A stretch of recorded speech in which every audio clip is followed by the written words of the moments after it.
அனைவருக்கும் வணக்கம். இன்றைக்கு ஒரு புது விஷயத்தோடு உங்களை சந்திப்பை விரும்புகிறேன்.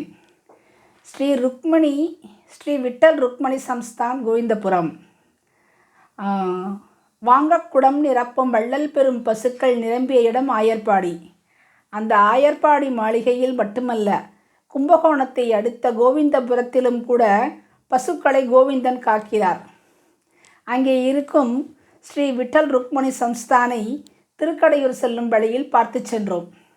காலை வெயிலில் கிரணங்கள் பளிச்சென்று ஒளி பூசி கொண்டிருக்க, சந்தனமும் ஆரஞ்சும் காவியும் பர்பிள் கலருமாய் செங்கொடி பறக்க ஜொலித்தது கோயில். இதை நிறுவியவர் பிரம்மஸ்ரீ விட்டலதாஸ் ஜெயகிருஷ்ண தீட்சிதர். விட்டல ருக்மணி கோயிலும் கோசாலையும் இணைந்தது. இது கோயிலின் முன்படியில் இதை நிறுவியவர் சிலை என்றுதான் தோன்றுகிறது ஸ்தாபிக்கப்பட்டிருந்தது. பல படிகள் கடந்து உள்ளே சென்றால் அர்த்த மண்டபம், வசந்த மண்டபம் ஆகியன வந்தன. இங்கே கிட்டத்தட்ட 200 பேர் அமர்ந்து உபன்யாசம் கேட்கலாமாம்.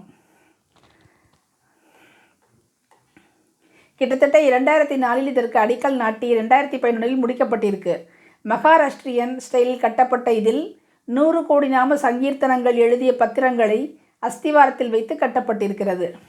கிருஷ்ணரின் 16 லீலைகளை சித்தரிக்கும் சிற்பங்கள் செதுக்கப்பட்டுள்ளன. மத்தியில் உள்ள மண்டபத்தில் பாண்டுரங்க விட்டலரும் ருக்மாயியும் இடுப்பில் கை வைத்தபடி தரிசனம் கொடுக்கிறார்கள். அழகு தெய்வ உருவங்கள். இதன் கீழே மெடிக்கல் ஹாலும் லைப்ரரியும் இருக்கிறதாம். ஒரு வழியில் சென்று தரிசித்து மறுவழியில் வந்தோம். வெளியே துவாரபாலகருக்கு பதிலாக நாம சங்கீர்த்தனம் செய்யும் 2 கலைஞர்களின் உருவம் பிரம்மாண்டமாக செதுக்கப்பட்டுள்ளது. கொஞ்சம் தள்ளி சென்றால் ஒரு புஷ்கரணி பக்தர்கள் நீராடுவதற்காக உள்ளது. அதன் பெயர்தான் சந்திரபாகா.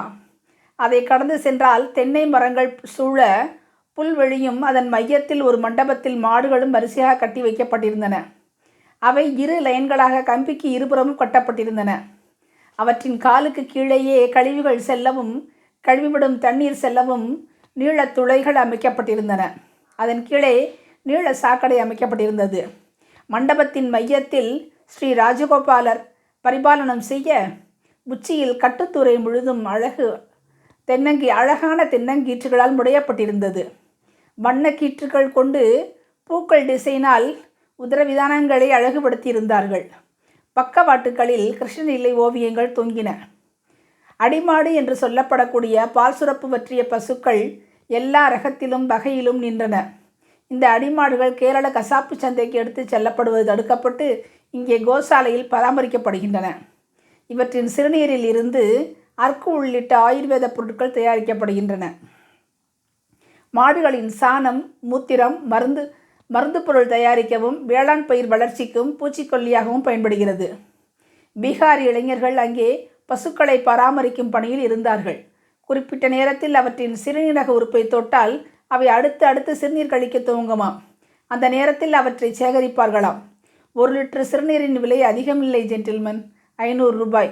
இந்த ஸ்ரீ கோகுலம் கோசாலையில் கிட்டத்தட்ட பிருந்தாவனம், துவாரகை, ஜெர்சி பசுக்கள், கிடேரிகள், காளைகள் என 366 பசுக்கள் இருக்கின்றன. இவற்றுக்கான ஒரு நாளைக்கான கோ கிராஸ் புல் 4000 ரூபாயும் வைக்கோல் 2000 ரூபாயும் ஆகிறதாம். ஒரு பசுவை 1 வருடத்துக்கு சுவீகரித்து கொள்ள 18,000 ரூபாயாம். மற்றும் கோதானம், கோபூஜை செய்ய 15,000 ரூபாயாம். தினசரி அன்னதான சேவை 11,000, தினசரி பிரசாத விநியோக சேவை 5,000, தினசரி நித்திய சேவா 11,000, தினசரி கோ சேவா 16,000 ஆகிறதாம். அலுவலகத்தில் நிறைய மக்கள் கூட்டம். கோ சேவை செய்ய கியூவில் நின்றார்கள். பசுவுக்கு அகத்திக்கீரை கொடுப்பது நல்லது என வாங்கி கொடுப்பார்கள். ஒரு பிடி புல் தினமும் கொடுத்தாலும் புண்ணியம் என்று கொடுப்பார்கள். கோமாதா எங்கள் குலமாதா என்று சொல்லுவோம்.